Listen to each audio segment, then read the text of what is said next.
Qu'attendez-vous d'un préquel? Pour certains, la réponse serait un bon film comme un autre, c'est-à-dire un bon film qui s'inscrit ou non dans une saga. Pour d'autres, ce serait un film qui permet de dévoiler les origines de l'univers et de l'histoire présentée dans l'œuvre originale. Pour d'autres encore, ce serait une nouvelle proposition, un nouveau regard porté sur l'œuvre. Quelle que soit la réponse, tout spectateur doit se poser la question avant d'aller voir un préquel s'il voudra répondre ensuite à une question plus importante à la fin de la séance. Ai-je été déçu ou satisfait? Salut à tous, c'est Oberon pour un podcast d'avant-séance sur le Seigneur des Anneaux, la guerre des Rohirrim. Je suis un grand fan du Seigneur des Anneaux depuis mon enfance, depuis qu'un ami m'a fait découvrir la saga cinématographique de Peter Jackson en 2006. J'avais alors une dizaine d'années et le garçon adorant les films de chevalier que j'étais a immédiatement accroché. Dans l'année qui suivit, je lisais Bilbo le Hobbit et les 3 tomes de l'œuvre majeure de J.R.R. Tolkien. Depuis lors, je n'ai jamais cessé de lire et relire ces romans.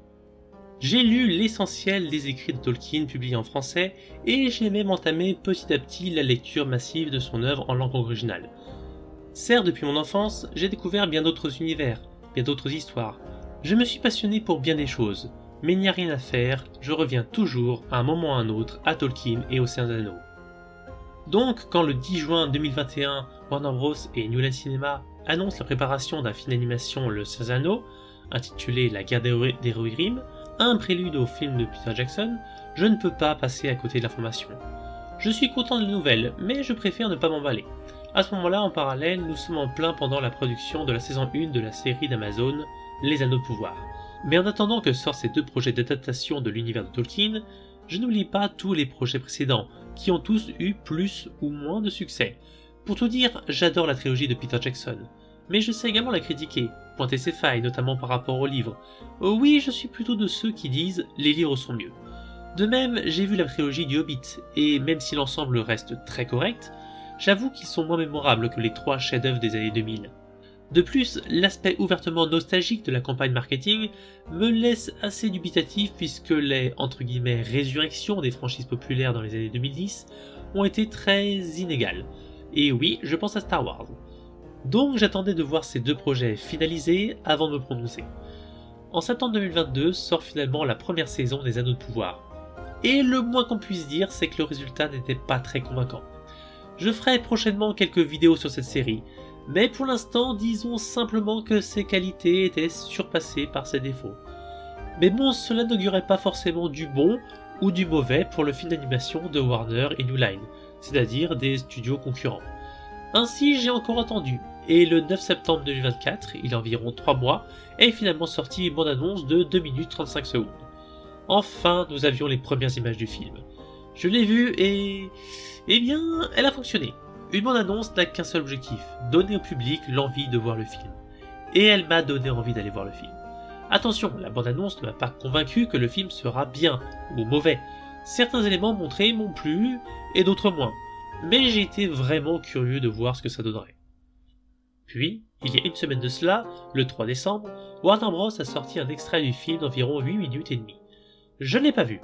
En effet, je suis de ceux qui estiment que trop en voir grâce ou à cause du marketing peut gâcher un peu le visionnage le jour J, ou en tout cas trop affecter nos attentes, notre état d'esprit en entrant dans la salle. Je préfère ne pas en savoir trop, ne pas trop en voir avant la séance. Prochainement, j'irai voir au cinéma le film La guerre des Rohirrim. Au moment où j'enregistre ce podcast, il est sorti hier, le 11 décembre 2024. Je n'y suis pas allé le premier jour, je préfère écouter quelques avis sans spoiler sur un film avant de dépenser l'argent pour la place. Si les retours sont trop négatifs, je ne m'interdis pas de changer d'avis, à savoir ne pas me déplacer au cinéma, comme cette année pour Joker 2. Mais j'irai très probablement bientôt voir La guerre des Rohirrim, et j'ai décidé de faire cette vidéo d'avant-séance parce que je me suis posé une simple question dont je vais partager ma réponse avec vous. Qu'attends-je d'un préquel?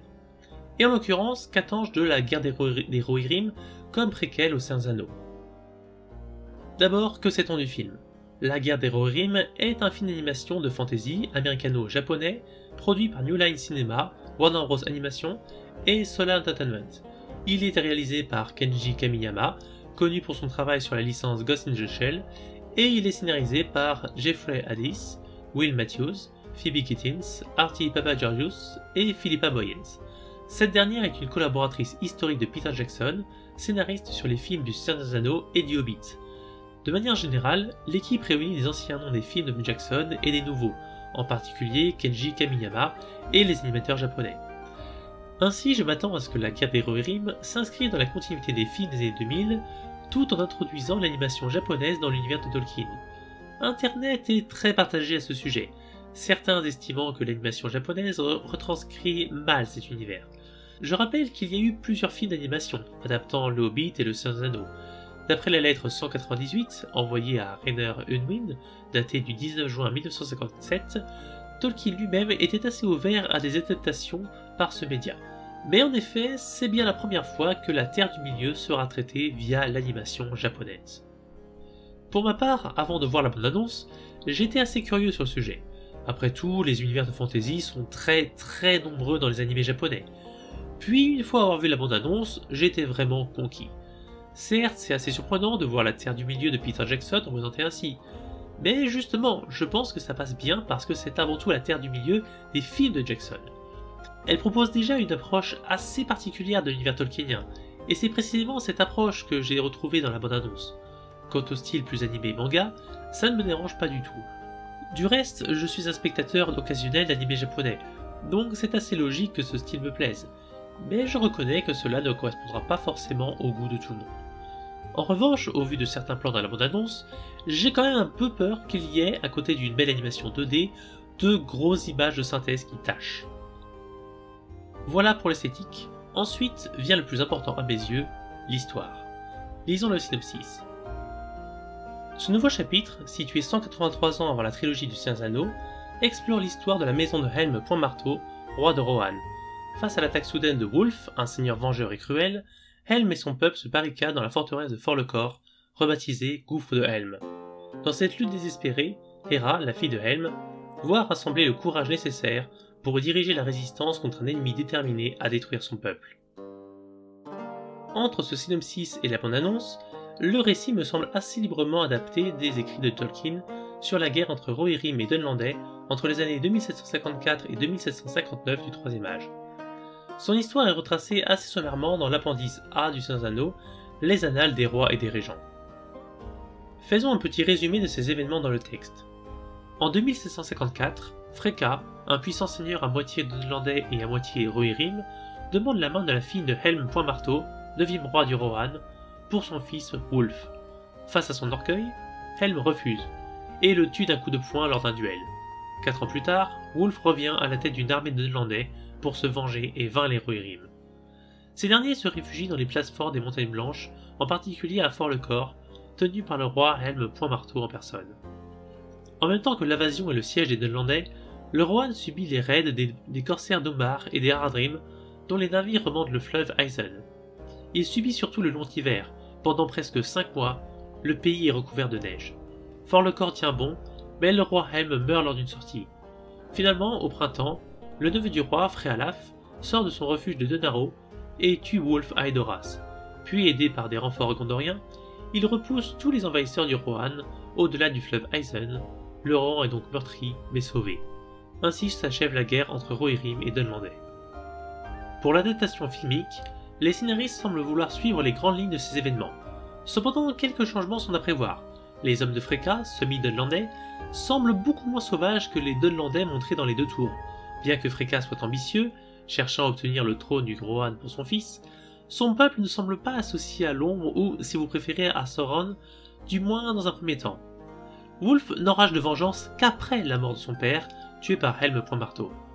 De manière générale, cette guerre est d'abord une affaire humaine.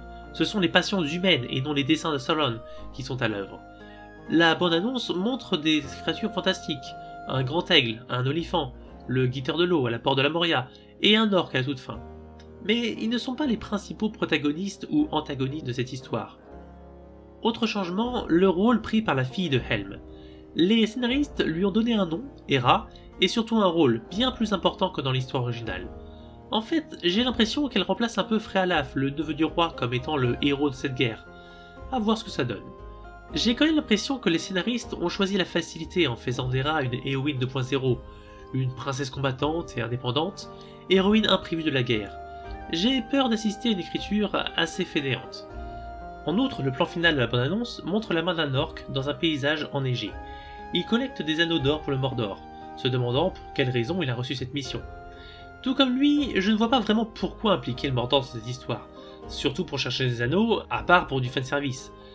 En termes de respect de l'univers, évoquer le Mordor pour désigner l'autorité de Sauron à cette date n'est pas un problème. Certes, en 2754-2759, Sauron réside à Dol Guldur en tant que nécromancien, mais le Mordor et Minas Ithil ont déjà été conquis par les Nazgûl. Quels anneaux de pouvoir pourraient donc chercher Sauron en Rohan? Les lecteurs de Tolkien savent où se trouvent tous les anneaux à cette date, et aucun n'est en Rohan. Du point de vue de Sauron, il pourrait y avoir un doute sur les 7 anneaux des nains et sur l'anneau unique. En effet, un des 7 aurait pu être volé aux nains et finir dans le trésor du dragon Skata, le long ver dans les montagnes grises. Lorsque Fram, l'ancêtre des rois du Rohan, a tué le dragon, il s'est emparé de son trésor. À la fin du Troisième Âge, c'est-à-dire à l'époque des films, les Rohirrim ont gardé au moins une pièce de ce trésor, le corps de la marche, donné en récompense à Merry Brandbook suite à la guerre de l'anneau. Sauron pourrait croire que les Rohirrim ont également obtenu et conservé un anneau des nains. L'autre hypothèse serait la quête de l'anneau unique. Soit Sauron ordonne de voler toutes les bagues en or en Terre du Milieu, espérant trouver l'unique dans le tas, mais ce serait vraiment un travail quasi impossible pour un résultat très hasardeux. Soit Sauron a ordonné de voler spécifiquement les anneaux en or au Rohan en espérant y trouver l'unique. Dans ce cas, pourquoi? À cette période de l'histoire, les agents de Dol Guldur fouillent les champs d'iris dans les vallées de Lordain, car Sauron sait que c'est ici qu'Isildur fut tué par des orques. Les Éotéodes, ancêtres des Rohirrim, ont vécu dans les vallées de Lordain. Peut-être que Sauron imagine que des Éotéodes auraient trouvé l'unique dans les champs d'iris et l'auraient amené plus tard en Rohan. Après tout, du point de vue de Sauron, ce serait au moins une hypothèse à vérifier. Ainsi, nous avons deux hypothèses. En Rohan, soit Sauron cherche un anneau des nains, soit il cherche l'anneau unique. Pour le fanservice, je pense qu'il cherche bel et bien l'anneau unique.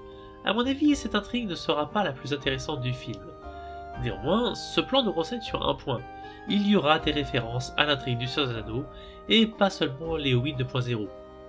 J'ai déjà peur d'un déluge des références nostalgiques au cours du film, les fameux Memories de South Park. De surcroît, la bande-annonce nous montre d'autres références au film, totalement absentes de la guerre entre Rohirrim et Dunlandais, telles qu'écrites par Tolkien. Je vais les citer, de la plus facilement à la plus difficilement justifiable. D'abord, l'olifant. Nous en voyons un qui attaque Edoras, puis qui poursuit Hera dans les terres sauvages. Peut-être est-ce le même d'ailleurs.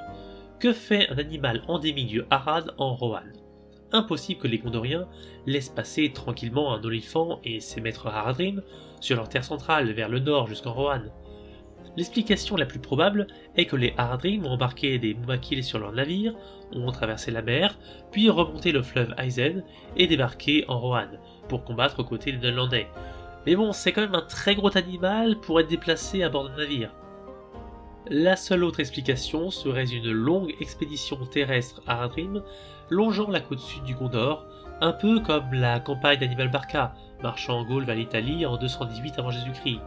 Mais cela suppose encore que les Gondoriens du Sud ne les aient pas stoppés en cours de route. Ensuite, le grand aigle blanc. Dans des plans de la bande-annonce, Hera semble escalader une montagne pour finalement rencontrer un grand aigle blanc. En soi, ce n'est pas impossible. Les aigles peuvent avoir des contacts avec les mortels, mais cela doit être rare et surtout justifié. De plus, pourquoi Hera irait-elle rencontrer un grand aigle? Pour rappel, les aigles vivent uniquement dans les hauteurs des monts brumeux. Ils ne s'intéressent pas aux destinées des royaumes humains. Donc pourquoi impliquer un aigle? J'attends une réponse crédible dans le film, surtout que les aigles sont un outil narratif difficile à utiliser sans passer dans le Deus Ex Machina. Enfin, le guetteur de l'eau qui attaque l'olifant. De ce que j'ai compris, l'olifant a poursuivi Hera dans le nord, jusqu'à se retrouver confronté au guetteur de l'eau. Dans l'univers tolkienien, le guetteur vit uniquement dans le lac situé à la porte ouest de la Moria, en Eregion. Cela signifierait que Hera a voyagé entre la trouée du Rohan et la Moria, c'est-à-dire en plein à travers le Dunland, ou le pays de Dain si vous préférez cette traduction. Hera aurait donc traversé le pays qui est rempli le plus d'hommes détestant les Rohirrim, la grande base arrière des ennemis de son peuple, et le tout probablement poursuivi par des Haradrim montés sur un olifant. C'est très fort, trop fort. Et par le plus grand des hasards, Hera se retrouve même dans la gorge conduisant Lac de la porte ouest de la Moria. C'est gros. Autre possibilité, cette créature serait un second spécimen de la même espèce que le guetteur de l'eau. Cela aurait d'autres implications, mais c'est possible. Voilà donc 3 références au film de Jackson, vu en bande-annonce, qui posent des difficultés en termes de respect de l'univers tolkienien. Le film devra résoudre ces difficultés. Le respect de l'univers, ou si vous préférez du lore, n'est pas simplement une lubie de fan. Les vrais enjeux sont la cohérence et donc la crédibilité de l'univers, et je parle bien de crédibilité, pas de réalisme, et aussi le propos du film. Parce qu'un univers bien utilisé, ce n'est pas seulement une toile de fond, un cadre où raconter une histoire. L'univers doit être une partie constitutive de l'histoire. Il doit participer de la forme, mais aussi du fond du récit, c'est-à-dire de son ton, de ses thématiques et de son propos. C'est pourquoi respecter l'univers est si important pour la qualité, entre guillemets, objective d'une œuvre. Pour conclure, je peux répondre à la question « Qu'attends-je de la guerre des Rohirrim comme préquel aux Seigneurs des Anneaux ?» D'abord, pour l'esthétique, j'attends une animation japonaise adaptant fidèlement l'univers visuel des films de Peter Jackson. J'ai plutôt un bon ressenti vis-à-vis de la bande-annonce, mais je crains toujours des images de synthèse qui tranchent trop par rapport à l'animation 2D. Concernant le scénario, j'attends une intrigue qui suit le récit de Tolkien dans les grandes lignes. Les inventions des scénaristes devront bien s'insérer dans cette histoire. J'ai cependant l'impression qu'ils sont tombés dans des facilités d'écriture, notamment le fait de créer une héroïne 2.0, plutôt qu'un personnage principal vraiment original. Enfin, quant à l'univers, quant au lore, j'espère que la guerre des Rohirrim respectera au mieux l'univers de Tolkien, ou au moins sa version dépeinte par Peter Jackson. La bande-annonce indique quand même que les scénaristes ne se sont pas facilité la vie en introduisant des choses qui n'ont aucune implication dans le récit de Tolkien, donc ça ne me rassure pas vraiment. Voilà tout ce que j'attends de la guerre des Rohirrim en tant que préquel du Seigneur des Anneaux. Ainsi, je boucle avec le début du podcast, qu'attends-je d'un préquel de manière générale? Tout simplement, une nouvelle histoire, s'insérant correctement dans l'univers déjà connu. Elle peut résonner par rapport au reste de la saga, mais elle doit avoir son propre récit, et possiblement son propre style de réalisation, comme ici avec l'animation japonaise. Je n'attends pas forcément d'explications supplémentaires ou d'histoire des origines. Généralement, quand les scénaristes font ça, ils se mettent des boulets aux pieds car cela limite fortement leur écriture. De même, je n'attends pas de découvrir une nouvelle perspective sur les événements de l'œuvre originale. Si c'est le cas, tant mieux, mais l'absence de nouvelle perspective n'implique pas du tout qu'un préquel serait mauvais. À mes yeux, si la guerre des Rohirrim remplit ces critères, à savoir raconter une nouvelle histoire s'insérant correctement dans l'univers du Seigneur des Anneaux, avec son propre style visuel, ce serait déjà un très bon préquel. Du reste, même s'il s'avère être un mauvais préquel, un film peut malgré tout être un bon film, si ses qualités excèdent largement ses défauts. En fait, quand je serai au cinéma, je me demanderai pas tout le temps si je vois un bon ou un mauvais préquel, je vais simplement profiter du film, et sur le moment, ce sera ça le plus important. Vous ne croyez pas?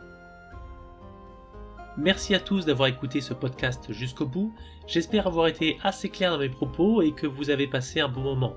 Bientôt, dans quelques jours, quelques semaines, je sais pas, j'irai voir la guerre des Rohirrim. Pour ne gâcher le plaisir de personne, je demanderai à tous ceux qui l'ont déjà vu de ne pas spoiler le film dans les commentaires, merci d'avance.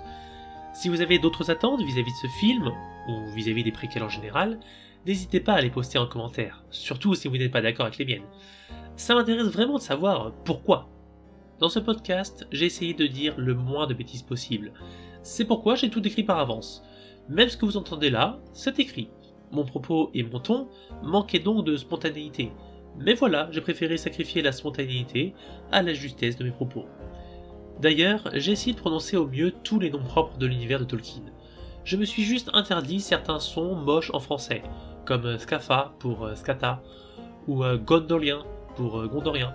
J'ai globalement toujours utilisé la traduction de Francis Ledoux, très connu grâce au film de Peter Jackson, plutôt que celle de Daniel Lauzon, à part le mot Dunlandais, parce que ça traduit vraiment mieux Dunlanding que homme du pays de Dain. Ce sont des choix que j'assume, même si j'imagine que ça n'a pas plu à tout le monde. Comme vous l'avez remarqué, la chaîne se lance, j'aimerais aborder tout un tas de sujets, ne pas m'enfermer dans une seule thématique. Prochainement, je pense que je vais surtout parler des adaptations du Seigneur des Anneaux. Déjà, rien que mon retour sur la guerre des Rohirrim devrait également faire l'objet d'un podcast. Mais j'aimerais aussi parler de la série d'Amazon, parce qu'il y a des choses à dire, en bien comme en mal. Mais j'aimerais aussi aborder des sujets qui touchent l'histoire, la grande ou la petite histoire, et le médiévalisme sur cette chaîne. Bon, vous avez compris, je ne me suis pas encore entièrement fixé sur l'avenir et le but de la chaîne. Bref, j'arrête de parler, je vous dis à bientôt, salut à tous!